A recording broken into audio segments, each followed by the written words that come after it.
জায়গায় ভোট দিবেন, ভুল মানুষকে ভোট দিবেন, লুটেরাকে ভোট দিবেন, তখন কি আপনার বিচার হবে না? আল্লাহ কি আপনাকে জিজ্ঞাসা করবে না হাসরের ময়দানে, ওই বেটা তুই উনাকে কেন ভোট দিছিলি? উনাকে ভোট দেওয়ার কারণেই তো আজকে দেশের এই অবস্থা। এই দেশের অনেক মা বোনের বুক খালি হয়েছে, এই দেশে অরাজকতা হয়েছে, এই দেশের টাকা পয়সা লুট হয়েছে তোর ভুল ভোট দেওয়ার কারণে। তুই ভুল ভোট দিছ, তোর সাজা দুজকে। এই শাস্তি তো দিবে ভাই, এটা মাথায় রাখেন। আর এটা মাথায় রেখা সঠিক একটা নেতাকে আপনারা বাইছা নেন প্লিজ। এখনই সময়, এই সময় হারাইলে আর সময় আসবে না। ডক্টর ইউনূস সরকারের ক্ষমতায় থাকা নিয়ে নানান জল্পনা কল্পনা চলছে। ফেব্রুয়ারিতে নির্বাচন এখনো অনিশ্চিত, 100% কেউ বলতে পারে না, নির্বাচনের আগের দিনও বলা যায় না। আজ জামাত ইসলাম সম্পর্কে দুটি কথা আপনাদের শোনাবো। প্রথমটা একটু পজিটিভ দিয়েই শুরু করি, নেগেটিভটা পরে বলি। পজিটিভটা হচ্ছে জামাত ইসলামের আমির ডক্টর শফিকুর রহমান, তিনি এক বক্তৃতায় ঘোষণা করেছেন যে তার দল ক্ষমতায় গেলে নারীদের কর্মঘণ্টা 8 ঘন্টা থেকে কমিয়ে 5 ঘন্টায় নিয়ে আসবেন। খুবই ভালো কথা, নিঃসন্দেহে এটি ভালো কথা। কারণ আমরা মনে করি এটি ওই সমস্ত লোকদের মুখের উপরে চপেটাঘাত করা যারা বলে যে জামাত ইসলাম নারীদের স্বাধীনতায় বিশ্বাস করে না, নারীদের প্রতি তারা উদার না, তারা নারীবাদী নয়, তারা নারী বিদ্বেষী ইত্যাদি ইত্যাদি যত ধরনের অপবাদ দেয়া যায় সবগুলোই তারা জামাত ইসলামের উপর আরোপ করার চেষ্টা করে। কিন্তু এই লোকগুলো, এই বেকুবগুলো আসলে এটা জানে না যে ইসলাম ভাবাপন্ন লোকগুলো, হ্যাঁ কেউ কেউ আবার কঠোরও আছে, একটু বেশি কঠোর আছে, আমি নাম বলছি না তাদের, তারা নারীদের প্রতি একটু বেশি কঠোরতা আরোপ করে। কিন্তু জামাত ইসলামের ক্ষেত্রে অনেকটা উদার। আল্লাহ রসুল সাল্লাল্লাহু সাল্লামও কিন্তু নারীদেরকে প্রচন্ড সম্মান দিয়েছেন, নারীদের ইজ্জত দিয়েছেন, এবং কোথায়ও কোথায়ও রসুল সাল্লাল্লাহু সাল্লাম নারীদেরকে পুরুষের চেয়ে বেশি সম্মান দিয়েছেন, মর্যাদা দিয়েছেন। ওই যে হাদিসটা, এক সাহাবী জিজ্ঞাসা করলেন, ইয়া রাসূলুল্লাহ, আমার সবচেয়ে বেশি হক পাবার অধিকার কার? রসুল বললেন, তোমার মা, তোমার মা, তোমার মা, অথবা 4 নম্বরে গিয়ে বললেন, তোমার বাবা। অর্থাৎ এই হাদিসটি যদি আমরা বিশ্লেষণ করি তাহলে কিন্তু এটি দাঁড়ায় যে একজন পুরুষের চেয়ে একজন নারী 4 গুণ সুবিধা বেশি ভোগ করে এবং 4 গুণ বেশি মর্যাদা সম্পন্ন। কিন্তু আমাদের দেশে যারা তথাকথিত নারীবাদী, এদেরকে আমি কখনোই নারীবাদী মনে করি না, এরা মূলত ধান্দাবাজ, এরা টাউট বাটপার। এই টাউট বাটপার গুলো নিজেদের আখের গোছানোর জন্য এই কথাগুলো বলে, যখন মানে যার পক্ষ হয়ে বলে তার কাছ থেকে কিছু মাল পানি কামায়। এগুলো এত বড় টাউট, তার বাস্তব প্রমাণ আমি দিয়ে দিচ্ছি আজকে। তো এই যে জামাত ইসলামের আমির এই ঘোষণাটা দিলেন, এরপরে এই বাম পাড়ায় যারা ওইটা প্রচার করতো যে জামাত ইসলাম ক্ষমতায় গেলে নারীদের ঘরের ভিতরে আবদ্ধ করে রাখবে, তাদের কর্মক্ষেত্রে যেতে দেবে না, তাদের চাকরি করতে দেবে না, ইত্যাদি ইত্যাদি যারা বলে বেড়াতো, ওরা তো প্রথমে একটা থাপ্পড় খাইলো না? এই থাপ্পড়টা খাওয়ার পরে এখন কি বলা শুরু করছে? আমরা প্রথমে ডক্টর জাহেদকে দিয়ে শুরু করি, বামপন্থী। ডক্টর জাহেদ বলছে যে নারীদের 5 ঘন্টা কর্ম এবং পুরুষদের 8 ঘন্টা কর্ম, এটি স্পষ্ট বৈষম্য। চিন্তা করেন, নারীবাদী কিন্তু নারী অধিকারের ব্যাপারে সবসময় চিল্লাপাল্লা করে, তিনি বলছেন এটি বৈষম্য। আমি আর জবাব দিচ্ছি। আমাদের মির্জা ফখরুল ইসলাম আলমগীরের বিষয়ে একটা ফটোকার্ড বের হয়েছে, জামাত ইসলাম নারীর 3 ঘন্টা কর্মের সময় কমিয়ে তাদেরকে বাকি সময়টা ঘরের ভিতরে আবদ্ধ করে রাখতে চায়, এরকম মির্জা ফখরুল ইসলাম আলমগীরের নামে এরকম একটা ফটোকার্ড আমার চোখে পড়েছে। কিন্তু আমি ওটি নিচ্ছি না আপাতত, কারণ ওটার আমি অথেন্টিক কোনো সোর্স পাই নাই। বামপাড়ার আর এক ইতর, তিনি বলেছেন, যুক্তি দিচ্ছেন এইভাবে যে এরা দেখেন, প্রথমে নারীদেরকে 8 ঘন্টা কর্ম ছিল, এরা 5 ঘন্টা কমিয়ে আনবে, 5 ঘন্টা কমিয়ে এনে তাদের বেতন কমাই দেবে। 5 ঘন্টা কাজ করে তো আর 8 ঘন্টার বেতন দিবে না, তার বেতন কমাই দেবে। বেতন কমাই দেবার পরে নারীরা তখন কর্মের উদ্যম হারাই ফেলবে, কম বেতনে তো তারা আর যাবে না, তাহলে অফিসে 2-4 দিন যাবে না, তারপরে আস্তে আস্তে ছাঁটাই করবে। বুদ্ধির বহরটা দেখেছেন শয়তানদের, শয়তানদের নাকি বুদ্ধি বিভিন্ন জায়গায় থাকে, কিন্তু ওই বুদ্ধিগুলো তো আসলে কাজের বুদ্ধি না, ধরা পড়ে যাওয়া বুদ্ধি আর কি। এখানে ওরা কোনোদিন এটা বুঝতেই চাবে না, নারীবাদী যারা যারা নিজেদেরকে নারীবাদী বলে দাবি করে, এরা কোনোদিন নারীর যে অসুবিধাটা কোথায় ওরা কোনোদিন এটা বুঝতেই চাইবে না। মনে করেন ডাক্তার জাহেদ আর ডাক্তার জাহেদের বউ দুজন একই অফিসে চাকরি করে, দুজনেরই টাইম টেবিল 8 ঘন্টা। এখন দুজন একসাথে আবার বাসায় গেল, বাসায় যাওয়ার পরে ডাক্তার জাহেদ তো তার শার্টটা শুধু খুলতে যতটুকু দেরি, চিৎকেলায় গেল কিন্তু বিছানার উপরে, একেবারে চিৎকেলায় গেল, তার বিশ্রাম দরকার। কিন্তু ডাক্তার জাহেদ, তোমার কি এই হুদটুকু আছে যে তোমার স্ত্রী তার এই শোয়ার কিন্তু সৌভাগ্যটুকু অত সহজে হবে না?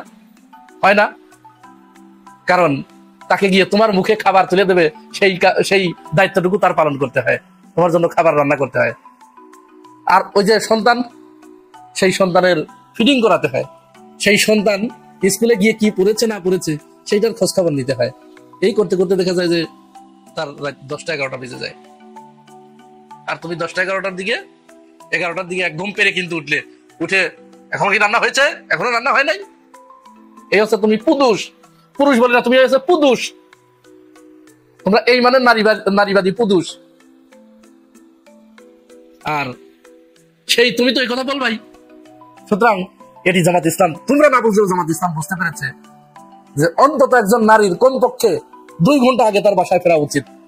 একজন পুরুষের চেয়ে একজন নারীর 2 ঘন্টা আগে তার বাসায় ফেরা উচিত, এই কারণে যে তার সন্তান রয়েছে, তার অফিস ফেরত স্বামীর জন্য সে কি রান্না করবে, তার পরিবারের জন্য সে কি ব্যবস্থা করবে, এই চিন্তাটুকু তাকে করার জন্য মিনিমাম 2 ঘন্টা সময় তার দেওয়া উচিত।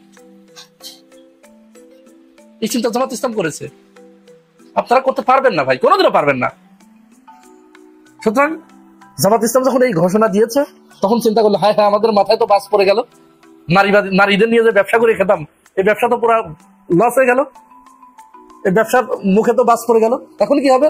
এখন এই যে এই দানাই বানাই শুরু করে দিয়েছে, ধান্দাবাজ ভাই, পুরা ধান্দাবাজ এগুলো। এই সমস্ত ধান্দাবাজির দিন বাংলাদেশ থেকে চিরতরে খতম হয়ে যাচ্ছে। ওয়েট আনছি। এখন আসেন জামাত ইসলামের আরেকটা বিষয় নিয়ে একটু কথা বলি, এটা বলা দরকার।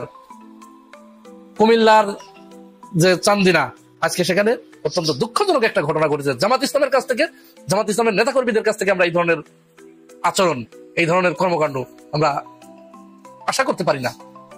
এটা অন্যান্য দল করতে পারে, জামাত ইসলাম কি করে এই কাজ করতে পারে? ওই আসনে জামাত ইসলাম যাকে মনোনয়ন দিয়েছে তিনি বক্তব্য দিতে গিয়েছেন, তার কাছ থেকে, তার সামনে থেকে মাইক কেড়ে নেওয়া হয়েছে। জামাতের 2 গ্রুপের ভিতরে সংঘর্ষ হয়েছে।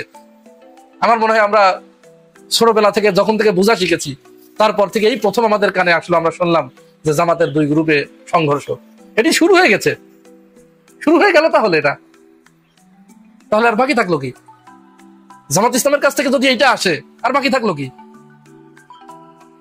আমরা জানি যে জামাতের ভিতরে সবচেয়ে শৃঙ্খলা একটা দল হচ্ছে জামাত। তাদের দলীয় হাইকমান্ড যা বলে, যে নির্দেশ দেয়, ভুল হোক আর সঠিক হোক, তারা সেটাই মেনে নেয়। আর এই দলীয় হাইকমান্ডের এই কঠোর কমান্ডিং এর কারণেই কিন্তু দলটা এত দূরে এসেছে। তাহলে এইখানে কি সেই থেরাপি কাজ করে নাই? জামাতের ভিতরে গ্রুপিং হবে, জামাতের ভিতরে 2 গ্রুপ, এক গ্রুপ আর এক গ্রুপের উপরে হামলা, এই খবর বাংলাদেশের মানুষ কোনোদিন শুনেও নাই, এটা তারা শুনতেও চায় না। সেখানে তাদের কি দাবি? তাদের দাবি রোকনরা যাকে ভোট দিয়ে প্রার্থী নির্বাচন করেছে তার নাম ঘোষণা না করে দলীয় হাইকমান্ড অন্য একজনের নাম ঘোষণা করেছে। হতে পারে এখানে দুটোই হতে পারে, যে রোকনরা তো তাদের মাথার ভিতরে অন্য কোনো চিন্তা নাই, তারা ওই শুধু রোকন কেন্দ্রিক চিন্তা তাদের মাথার ভিতরে, তারা শুধু রোকন কেন্দ্রিক চিন্তার বাইরে এরা এক পা যেতে পারবে না।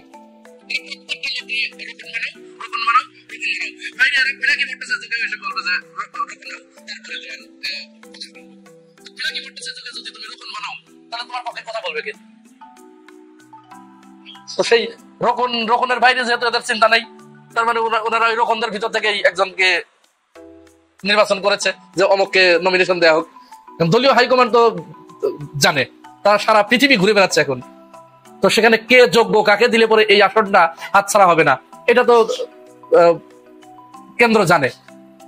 যার কারণে কেন্দ্র জানার কারণে সেখানে ওইটাকে উপেক্ষা করে, রোকনদের ওই ভোটকে উপেক্ষা করে হয়তো সেখানে একজন যোগ্য প্রার্থীকে দেওয়া হয়েছে, এবং যার দেওয়া হয়েছে তার নামের আগে একটা ব্যারিস্টার আছে। সুতরাং একটা ব্যারিস্টার তো আর চারটিখানি কথা না, তো তাকে দিয়েছে। আর তার সামনে থেকে মাইক কেড়ে নেওয়া, 2 গ্রুপের ভিতরে হাতাহাতি, এটা কি জামাত ইসলামের আচরণ নাকি ওই ফ্যাসিবাদের দোসর আওয়ামী লীগের আচরণ, ছাত্রলীগের আচরণ? এটা কোনটা এগুলো? আশা করি জামাত ইসলাম এই বিষয়ে অতি দ্রুত পদক্ষেপ নেবে এবং জাতি সেটি দেখবে। আমাদেরকে ছোটবেলায় শেখানো হয় সদাই সত্য কথা বলিবা। সত্য কথা বলার জন্য বলে, শিক্ষক বলে, মা বাবা বলে, মুরব্বীরা বলে সবসময় সত্য কথা বলবা। কিন্তু এমন কি কোনো কথা বলছে কখনো কোনো মুরব্বী বা শিক্ষক, মা বাবা, সত্য কথা শোনার অভ্যাস করবা, সত্য কথা শুনতে হবে, এই কথা কিন্তু বলে না। বলে সত্য কথা বলতে হবে। বলা অনেক সহজ, শোনা অনেক কঠিন, হজম করা অনেক কঠিন। কিন্তু কিছুক্ষণ আগে একটা টক শো দেখতেছিলাম, ওইখানে একজন বলতেছে যে জামাতে ইসলাম সমস্ত বিশ্ববিদ্যালয় দখল করে ফেলছে, সরকারের যত উচ্চ পদ আছে সব পদগুলা জামাতে ইসলাম দখল করে ফেলছে। চিন্তা করেন, মানে বিশ্ববিদ্যালয় দখল করছে, সরকারি সমস্ত উচ্চ পদগুলা তাদের দখলে। তো ওইখানে আরেকজন বসা ছিল, টক শোতে থাকে 2-3 জন। একজন আস্তে করে বলতেছে যে উনার যখন সুযোগ আসছে বলার আর কি, তখন উনি বলতেছে যে জামাত সবকিছুই দখল করছে, ঢাকা ইউনিভার্সিটি, উচ্চ পদ সবই ঠিক আছে, কিন্তু আরেকটি দল যে টেম্পো স্ট্যান্ড দখল করছে, বাস স্ট্যান্ড দখল করছে, বালু মহল দখল করছে, মানুষের জমি জামা দখল করছে, সেটা বলবেন না? এটা শোনার পরই বুঝছেন ওই লোক যা খেপলো না ভাই, কারণ এই সত্যটা উনি নিতে পারতেছিল না। সত্য কথা বলতে পারতেছে, ওই যে বলার অভ্যাস যে জামাতে ইসলাম সমস্ত বিশ্ববিদ্যালয় দখল করে ফেলছে, অর্থাৎ ছাত্র শিবির দখল করে ফেলছে এবং সরকারি সমস্ত বড় বড় পদগুলা দখল করে ফেলছে। কথা সত্যই বলছে, ধরে নিই আমরা, এটা সত্য। কিন্তু ওনার বিপক্ষে যে ছিল, উনি যখন বললো টেম্পো স্ট্যান্ডের কথা, বাস স্ট্যান্ডের কথা, বালু মহলের কথা, তখন খেপে গেছে। দেখছেন সত্যটা শোনা কত কঠিন, সত্যকে হজম করা যায় না। আবার কিছু সুশীল বুদ্ধিজীবী আছে, বাঙ্গু বুদ্ধিজীবী। এই যে কিছুক্ষণ আগে দেখলাম ডাক্তার বাবরিওয়ালা, উনি বাবরি রাখেন, উনি বলতেছে মেয়েরা 5 ঘন্টা কাজ করবে আর ছেলেরা 8 ঘন্টা কাজ করবে, সমান সমান বেতন নিবে। এটা তো বিরাট বৈষম্য, এটা উনি মাইনা নিতে পারতেছে না। উনি দেখেন কি করতেছে, উনি একটা সত্যকে না উল্টায়া বিকৃত করতেছে। এই ডাক্তার বাবরিওয়ালা কি করতেছে জানেন? একটা সত্যকে না অন্যদিকে নিয়ে যাইতেছে মানুষকে ভুল বুঝাইবার জন্য। পণ্ডিত লোক তো, জ্ঞানী লোক, ওনার জ্ঞানটা দেখেন কত নোংরা ভাবে ব্যবহার করতেছে। মূল ঘটনা কি জানেন? আমাদের ডাক্তার শফিকুর রহমান স্যার তো এখন আছে বিদেশে, প্রবাসে আছে। প্রবাসী ভাইদেরকে তো আমরা অনেকেই ভুলে গেছি, তাই না? মনে রাখি নাই জুলাই গণ অভ্যুত্থানের তাদের যে অবদান, সেটাও আমরা মনে রাখি নাই, অনেকেই মনে রাখি নাই, ভুলে গেছি। দেখেন না, আমরা বলি তারা কেন ভোটের অধিকার পাবে, তাদের কি অবদান আছে, এরকম কথা এই মিডিয়াতে শুনছেন না? খুব বড় নেত্রী কিন্তু উনি সংসদে গেছিল এর আগে, উনি বলতেছে তাদের কি অবদান আছে, তারা কি জেল খাটছিল যে তারা ভোটের অধিকার পাবে? কিন্তু জামাত ইসলাম সেই অধিকার এনে দিছে। কেন এনে দিছে? জামাত ইসলাম ভুলে নাই উনাদের অবদানের কথা। টাকা পয়সা পাঠানো যখন বন্ধ করে দিল, একদম শটডাউন করে দিল যে আমরা কোনো রেভিডেন্স পাঠাবো না, তখন কি হয়েছিল পলকের অবস্থা? শেখ হাসিনা ইশারা দিছিল তাড়াতাড়ি মাপ চা, মাপ চা, মাপ না চাইলে তো পুরা ধরা। তখন পলক এসা মাপ চাইতেছিল, মাপ করে দেন, মাপ করে দেন। সেই প্রবাসীদেরকে আমরা ভুলে গেছি। হ্যাঁ, এই 5ই আগস্টের পরে কয়জন রাজনীতিবিদের মুখে প্রবাসী ভাই বোনদের কথা শুনছেন? কেউ কি মনে রাখছে? না, মনে রাখে নাই। জুলাই সনদপত্র ওই যে 17 তারিখে যেদিন পাঠ করলো, ওইখানে 2-1 লাইন ছিল প্রবাসী ভাইদের কথা, প্রবাসী ভাই বোনদের নিয়ে 2-3 লাইন লেখা হয়েছে, বেশি কিছু লেখা হয় নাই। মানে গা ছাড়া একটা ভাব। কিন্তু জামাতে ইসলামের ডাক্তার শফিকুর রহমান স্যার ভুলে নাই। ওই প্রবাসে স্যারের বক্তব্যের মধ্যে একটা অংশ ছিল এরকম যে আমরা মাদের জন্য বিশেষ একটা ব্যবস্থা করব। কি ব্যবস্থা? যে মারা 5 ঘন্টা কাজ করবে, মানে যারা চাকরিজীবী, শ্রমজীবী, তারা 5 ঘন্টা কাজ করবে। 5 ঘন্টা কেন? কারণ উনি মা, উনার বুকের মধ্যেই তো ওনার সন্তানের বিছানা, ওই সময়টা তো দিতে হবে। একজন মার তো অনেক দায়িত্ব, তাই না? তার সন্তানটাকে তো মানুষ করতে হবে। যে মা গর্ভবতী আর যে মা সন্তান জন্ম দিছে, এরকম মাদের জন্য কথাটা বলছে যে এই মারা 5 ঘন্টা ডিউটি করবে আর বাকি টাইমটা ওনার সন্তানকে দিবে। কত সুন্দর কথা না? সবার জন্য এই কথা না, কিন্তু শুধু মাদের জন্য ডাক্তার শফিকুর রহমান স্যার বারবার মা শব্দটা উচ্চারণ করতেছিল। আর এই ডাক্তার বাবরিওয়ালা এখন অনলাইনে এসে বলতেছে এটা একটা বিরাট বৈষম্য, তারা কেন 5 ঘন্টা কাজ করবে, আমরা 8 ঘন্টা কাজ করবো পুরুষরা, তারা 5 ঘন্টা কাজ করে একই বেতন নিবে। দেখছেন কত চামার মার্কা কথাবার্তা। একজন মার কথা বলছে, গর্ধব একটা মার কথা বলছে। আসল ঘটনা কি জানেন? জামাতে ইসলাম যা কিছু বলুক না কেন, এই যে বাঙ্গু সুশীলরা আছে না, এই বাঙ্গু সুশীলরা ওইটা অন্যদিকে ধাবিত করে, ভুল বুঝাইতে চায়। এখন তো আর রাজাকার ট্যাগ দিয়ে খাওয়াইতে পারতেছে না, আলবদর ট্যাগ দিয়ে খাওয়াইতে পারতেছে না। এখন বুঝাইতে চাইতেছে মানুষকে জামাত ইসলাম যদি ক্ষমতায় আসে নারীদেরকে তালা মাইরা ঘরে রাইখা দিবে। হ্যাঁ, নারীদেরকে তালা মাইরা ঘরে রাইখা দিবে। জামাতের আমির সাহেব সোজাসুজি বলছে ভাই অত তালা কিনার আমাদের কাছে টাকা নাই, অত তালা আমরা কিনতে পারবো না। আমার আরেক পক্ষ এসে বলে সবাইকে হেজাব পরায় দিবে, বোরখা ছাড়া বাইরে গেলে ব্যাট দিয়ে পিটাইবো, এরকম প্রচারও করতেছে। ওইটাও বলছে ভাই এত বোরখা কিনা দেওয়ার ক্ষমতা আমাদের নাই, এত হেজাব কই থেকে আমরা কিনা দিব, কে কি পড়বে কে কিভাবে চলবে এটা তার ব্যাপার। এই যে নারীদেরকে সামনে বারবার আনা হইতেছে কেন জানেন? যেন নারী ভোট না পায় জামাতে ইসলাম। কিন্তু নারীরা কি বুঝে না? সব বুঝে। এই জামাতে ইসলাম নারীদেরকে ঘরে আটকায় রাখতে চাইলে নারীরা কি বলবেন? সোজাসুজি আপনারা বলবেন যে আপনারা যে আমাদেরকে ঘরে আটকায় রাখতে চাইতেছেন, আপনারা পিছে পিছে হাঁটেন নাই, দুজন নারীর শেখ হাসিনার পিছনে হাঁটেন নাই, দেখুন খালেদা জিয়ার পিছনে হাঁটেন নাই, নারীদের পিছনে হাইটা এখন আমাদেরকে ঘরে বন্দী করে রাখতে চান, এরকম কথা বলবেন। হ্যাঁ ভাই আমি শিখাই দিলাম, এই কথাটা বলবেন। আসলে এগুলো হচ্ছে অপপ্রচার। কারণ জামাতকে ওই যে স্বাধীনতার পক্ষে বিপক্ষে এইসব ট্যাগ দিয়ে তার লাভ হইতাছে না, রাজাকার কইও খাওয়াইতে পারতেছে না। এখন নারীদেরকে সামনে আনছে, নারীদেরকে ভয় ঢুকানো হচ্ছে, কোনো লাভ নাই, কোনো লাভ হবে না। মানুষ বুঝতে শিখছে তো। এই অনলাইন একটা স্কুল তো ভাই, এই যে ইউটিউব বলেন, এই ফেসবুক বলেন, এটা একটা স্কুল, এটা একটা কলেজ, এটা একটা প্রতিষ্ঠান। এখান থেকে অনেক কিছু শিখার আছে, মন্দ জিনিসও শিখার আছে, ভালো জিনিসও শিখার আছে। ভালো মানুষ ভালোটাই নিবে, মন্দ মানুষ মন্দটাই নিবে। ভাই ব্রাদার, ইদানিং একটা ধুম উঠেছে, একটা নতুন ধুম। সেটা কি? এই সরকারের রূপ চেঞ্জ করতে হবে। ইউনূস স্যার থাকবে কিন্তু তার রূপ চেঞ্জ করতে হবে। রূপটা কি হইতে হবে? ওনারা 3 মাসের জন্য অন্য একটা নাম দিয়ে একটা সরকার গঠন করতে হবে, যাদের অধীনে নির্বাচন হবে। বর্তমান যারা আছে ওনাদের অধীনে নির্বাচন করবে না। এর অর্থটা কি জানেন? সোজা একটা অঙ্ক। 3 মাসের জন্য যে সরকার আসে, ওই সরকার দেশের কোনো কার্যক্রম চালাইতে পারে না, তার সমস্ত কার্যক্রম বন্ধ থাকে। তার একমাত্র কাজ নির্বাচন আর নির্বাচন। তার মানে কি জানেন? এই সরকারকে থামাইতে যাচ্ছে। অন্য একটা সরকার যদি আসে 3 মাসের জন্য, তাহলে এই যে বিচার কার্য যা চলতেছে এগুলো স্টপ হয়ে যাবে। এদিকে আবার দেখেন 15 জন আছে এই যে ক্যান্টনমেন্টে, এইটার বিচার কার্য থাইমা যাবে।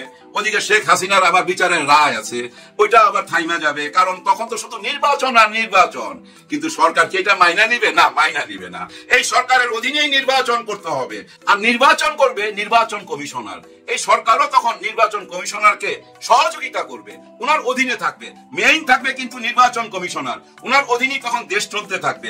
উনি যা কিছু করবে বর্তমান সরকার তাকে সাপোর্ট দিবে। এখন একটা নতুন সরকার আই না, 3 মাসের জন্য ভেজাল লাগায় লাভ নাই। আর সরকার এগুলা কানেও নিবে না। সরকার যেভাবে দেশ চালায় নিয়ে যেতেছে ওইভাবেই নির্বাচন পর্যন্ত যাবে। কিন্তু নির্বাচনটা কি সুষ্ঠু হবে? এটা নিয়ে বিরাট প্রশ্ন। কারণ শেখ হাসিনার ভয়েস রেকর্ড বাইরেছে আজকে, ওনাকে কিন্তু থামতে বলছিল, থামবে না, উনি থামবে না, উনি এসব পরোয়া করে না। উনি আজকে সরাসরি বলছে আন্তর্জাতিক বিচার ট্রাইব্যুনালকে এটা একটা জঙ্গি ট্রাইব্যুনাল, একদম সরাসরি বলছে। এবং এটাও বলছে ডক্টর ইউনূস হলো হেড, একদম এই জঙ্গিদের হেড হলো ডক্টর ইউনূস। 5ই আগস্টে যা কিছু ঘটছে ডক্টর ইউনূস এগুলো টাকা দিয়ে করেছে, সব কিছু টাকা দিয়ে করাইছে। কারণ কি জানেন? উনি তো টাকা দিয়ে অনেক কিছু করাইতে পারে। উনি মনে করে সবকিছু টাকা দিয়ে হয়। হ্যাঁ, সবকিছু টাকা দিয়ে হয়। উনি হুমকি দিছে, উনি বলতে দিল্লি থেকে হুমকি দিছে, দিল্লিরই হুমকি, এটা ধইরা নেন। হুমকিটা কি? নির্বাচন কিভাবে হয় দেখে নেব। তার মানে নির্বাচন করতে দিবে না। নির্বাচনের আগে অনেক রকম দুর্ঘটনা ঘটাবে, অনেক মানুষ হত্যা করবে। নির্বাচনের আগে দেশে অনেক রকম দুর্ঘটনা ওরা ঘটাবে ভাই, দেখবেন অনেক কিছু ঘটা যাবে। এই যে গতকাল কি দেখলাম, একটা ট্রেন আসতেছিল, ওই ট্রেনটা আমার মনে হয় রংপুর বা কোনো একটা সাইড থেকে আসতেছিল। কিন্তু আর্মির কাছে খবর ছিল এই ট্রেনের মধ্যে অনেক মালপত্র আসতেছে, বুঝছেন, ওইগুলো আসতেছে, বোমা বানাইবার সরঞ্জামও আসতেছে। ট্রেনটা যখন এই স্টেশনে ঢুকে, ঢাকার কোন একটা স্টেশনের মধ্যে যখন ঢুকতেছে, হঠাৎ করে চারিদিক থেকে আর্মি ঘিরা ফেলাইলো, সঙ্গে ভাই 10-15টা কুকুর পুরো ট্রেনের মধ্যে ঢুকা গেল। ট্রেনের মধ্যে ঢুকা দেখেন ঠিকই বাইর করছে পিস্তল, গুলি আর ওই যে বোমা বানাবার সরঞ্জাম। এগুলা কেন আনতেছে জানেন? এগুলো আনতেছিল এই নির্বাচনটাকে বানচাল করার জন্য। নির্বাচনে তারা বহুত গন্ডগোল করতে চাইবে, কিন্তু গন্ডগোল কি করতে পারবে? না, করতে পারবে না। পিঠের চামড়া থাকবে না, পিঠের চামড়া তুইলা ফেলাইবে ভাই। কারা তুলবে জানেন? এই আইন বিভাগ। আপনারা কি মনে করছেন এই আর্মি পুলিশ এরা চুপচাপ দেখা যাবে? না না, দেখা যাবে না। সবাই ভিতরে ভিতরে তৈরি হইতেছে। এখন প্রশ্ন করতে পারেন গত 15 মাসে তো ভাই কিছুই দেখলাম না, এমন কিছু চোখে পড়লো না। হ্যাঁ ভাই, অনেক রকম প্রবলেম ছিল। আপনারা অনেক টেলিফোন ভয়েস দেখেন না? এই যে আজকে একটা কুষ্টিয়ার টেলিফোন ভয়েস আছে, একটি বড় দলের নেতা একজন এসআই কে ফোন দিছে। এসআই কে ফোন দিয়া ভাই যা তা ধমক। ঘটনা হয়েছে কি জানেন? ওই এসআই গেছিল একজন মাদক ব্যবসায়ীকে ধরার জন্য, ওই যে ইয়াবা ব্যবসায়ীকে ধরতে গেছে। আর তাকে যখন ধরতে গেছে আরেক নেতা হিসাব বাধা দিছে। শুধু বাধা দেয় নাই, পুরো বাজারে তার লোকজন জড়ো কইরা পুলিশকে হুমকি দিতেছে এবং সে বলতেছে অমুক নেতাকে ধইরাই না এখানে ল্যাংটা কইরা পিটাবো, দেখি কে কি করে। পুলিশের সামনে পুলিশ তখন তাকে ধইরা নিয়ে আসছে, বেটা তুই আমার সামনে আরেকজনকে মাইরা ফেলাইবার হুমকি দিস, এই জন্যই তোকে অ্যারেস্ট করলাম, চল। ওকে নিয়ে আসছে, ওকে নিয়ে আসার পর বড় নেতা তাকে ফোন দিছে, মানে ওই এসআই কে ফোন দিয়া যা তা ভাষা ইউজ করতেছে। কিন্তু ওই এসআই সাহেব অনেক ধৈর্যশীল, চুপচাপ শুনা গেছে, চুপচাপ শুনা খালি বলছে যে আপনি আমার টাকা দিয়ে কিনতে পারবেন না, আমি আপনার খাইও না পড়িও না, ভাষা ঠিক করেন, ঠিক মতো কথা বলেন। ওই বড় দলের নেতা কি বলতেছে জানেন, তোর মতো এসআই কে আমি পকেটে রাখি, অনেক ওসি কে আমি পকেটে রাখি। এই হলো দেশের অবস্থা। ওরা ভুইলা গেছে, ওরা ভুইলা গেছে সবচেয়ে বড় রংবাজ কে ভাই? পুলিশ সবচেয়ে বড় রংবাজ। যখন পুলিশ ঘুরা দাঁড়াবে না তখন টের পাবি, পিঠের চামড়া থাকবে না। এই আর্মি যখন ঘুরা দাঁড়াবে পিঠের চামড়া থাকবে না, এটা মনে রাখো ভাই। তোমরা ভাবছো যা ইচ্ছা তাই করে বেড়াইবা, ভাই ব্রাদার আপনারা তো জানেন 5ই আগস্টের আগে এই পুলিশ প্রশাসনকে, এই আর্মিকে, এই র্যাবকে কিভাবে ব্যবহার করছে শেখ হাসিনা। এইসব অপকর্মেতে অনেকে নিজের ইচ্ছা জড়াইছে, অনেকের উপরে চাপে জড়াইছে, চাকরি বাঁচাবার জন্য জড়াইছে। কিন্তু এটা যে অন্যায় এটা তো ভাই প্রমাণ হয়ে গেছে, এটা ভুল, এটা ভুল, এই জুলুম হারাম, এটা এখন সবাই বুঝতে পারছে। এখন কি ওই অবস্থায় নিয়ে যেতে পারবেন? ওই আগের অবস্থায় শেখ হাসিনার আমলে যেরকম ছিল ওরকম অবস্থায় নিয়ে যেতে পারবেন না? আমি চ্যালেঞ্জ দিয়ে বলতে পারি ওই আগের অবস্থায় শেখ হাসিনার আমলে যে অবস্থায় আপনারা এই দেশকে নিয়ে গেছিলেন ওই অবস্থায় নিয়ে যেতে পারবেন না। যদি নিয়ে যাইতে চান তাহলে কিন্তু এই জেএনজি আবার জায়গা উঠবে, টিকতে পারবেন না ভাই, টিকতে পারবেন না। ভুলে গেলে হবে 36 দিন কার সাথে লড়াই করছে? শুধু কি শেখ হাসিনা? না না না, দিল্লির সাথে লড়াই করছে। ভারতের সবচেয়ে বড় গোয়েন্দা সংস্থা যারা এখানে জায়গা করছিল তাদের সঙ্গে লড়াই করছে, অর্থাৎ ইন্ডিয়ার সাথে লড়াই করছে, ইন্ডিয়ার দালালদের সাথে লড়াই করছে। ওই 36 দিনে দেখেন ইন্ডিয়াকে পরাজিত করছে, ইন্ডিয়ার দালালদেরকে পরাজিত করছে। আপনারা যারা আবার ওই অ্যাঙ্গেলে যাবেন তাদেরকে পরাজিত করতে 36 দিন লাগবে না ভাই, 36 দিন লাগবে না, 36 ঘন্টাই এনাফ। আমি মনে করি 36 ঘন্টাই এনাফ। কেন এনাফ বললাম? একটু বিশ্ববিদ্যালয়গুলোর দিকে তাকান। এই জাহাঙ্গীরনগর বিশ্ববিদ্যালয়, এই জাহাঙ্গীরনগর বিশ্ববিদ্যালয় এক জাউরাই কি করছিল? 100 ধর্ষণ কইরা উনি একটা অনুষ্ঠান করছিল এবং ফুলের মালা দিয়া তাকে বরণ করা হয়েছে। এইসব বিশ্ববিদ্যালয়গুলোর ভিতরে রাতের বেলা তাদের হোস্টেলের মধ্যে বাইরের অনেককে ভাই ধইরা নিয়ে যায়, জিম্মি কইরা টাকা পয়সা আদায় করতো, মাদকের ব্যবসা চলতো, যা ইচ্ছা তাই হইতো ভাই। এই বিশ্ববিদ্যালয়ের কম্পাউন্ডে যা ইচ্ছা তাই হইতো। এখন কি যা ইচ্ছা তাই করতে পারবেন? কইরা দেখান তো, পিঠের চামড়া থাকবে না। হ্যাঁ ভাই, পিঠের চামড়া থাকবে না। বিশ্ববিদ্যালয়গুলোর মধ্যে আবার লেখাপড়ার পরিবেশ ফেরত আইছে। 1977 সালে ছাত্র শিবির যে উদ্দেশ্য নিয়ে এই ছাত্র শিবির গঠন করছিল, তাদের একমাত্র উদ্দেশ্য ছিল ছাত্ররা শুধু লেখাপড়া করবে এবং তাদের মেধা দিয়া এই দেশকে গইরা তুলবে। এইটাই ছিল মূল উদ্দেশ্য। এই উদ্দেশ্যটা বহু বছর পর, বহু যুগ পর সফল হয়েছে। কেন সফল হয়েছে? নেতা ঠিক আছে। নেতা যদি ঠিক থাকে ভাই, কর্মী কোনোদিন ভুল করতে পারে না, ভুল করার সাহস পায় না। ঠিক তেমনি একজন নেতা চাই পুরো বাংলাদেশের জন্য। আজকে বিশ্ববিদ্যালয়ের যে পরিবেশ, এই একই পরিবেশ চাই সারা বাংলাদেশে, এবং সারা বাংলাদেশে সাদিক কায়েমের মতো, ছাত্র শিবিরের মতো এরকম নেতা চাই। আর এরকম নেতা আমাদের সামনে আছে, শুধু এখন বাইছা নিতে হবে। একটা সুন্দর নির্বাচনের মাধ্যমে আমরা একটা ভালো নেতা বাইছা নিবার সুযোগ পাবো। এখন কথা হয়েছে, আমরা যদি সেই নেতা বাইছা না নেই তাহলে কি হবে? আমাদের বিচার হবে, আমাদেরকে জবাবদিহি করতে হবে উপরওয়ালার কাছে। হাসরের ময়দানে সবাই বিচার হবে। আপনারা যারা ভুল জায়গায় ভোট দিবেন, ভুল মানুষকে ভোট দিবেন, লুটেরাকে ভোট দিবেন, তখন কি আপনার বিচার হবে না? আল্লাহ কি আপনাকে জিজ্ঞাসা করবে না হাসরের ময়দানে, ওই বেটা তুই উনাকে কেন ভোট দিছিলি? উনাকে ভোট দেওয়ার কারণেই তো আজকে দেশের এই অবস্থা। এই দেশের অনেক মা বোনের বুক খালি হয়েছে, এই দেশে অরাজকতা হয়েছে, এই দেশের টাকা পয়সা লুট হয়েছে তোর ভুল ভোট দেওয়ার কারণে। তুই ভুল ভোট দিছ, তোর সাজা দুজকে। এই শাস্তি তো দিবে ভাই, এটা মাথায় রাখেন। আর এটা মাথায় রেখা সঠিক একটা নেতাকে আপনারা বাইছা নেন প্লিজ। এখনই সময়, এই সময় হারাইলে আর সময় আসবে না। গত 16 বছর কত বড় দুর্দশা আমাদের গেছে না? শুধু ভুল ভোটের কারণে, ভুল রাজনীতির কারণে, চামচামির কারণে। সবকিছু বাদ দিয়া আসেন আমরা সঠিক পথে আসি, নাহলে উপরওয়ালার কাছে কি জবাব দিবেন? সবার জন্য সবাই দোয়া করবেন। আল্লাহ হাফেজ। ডক্টর ইউনূস সরকারের ক্ষমতায় থাকা নিয়ে নানান জল্পনা কল্পনা চলছে। ফেব্রুয়ারিতে নির্বাচন এখনো অনিশ্চিত, 100% কেউ বলতে পারে না।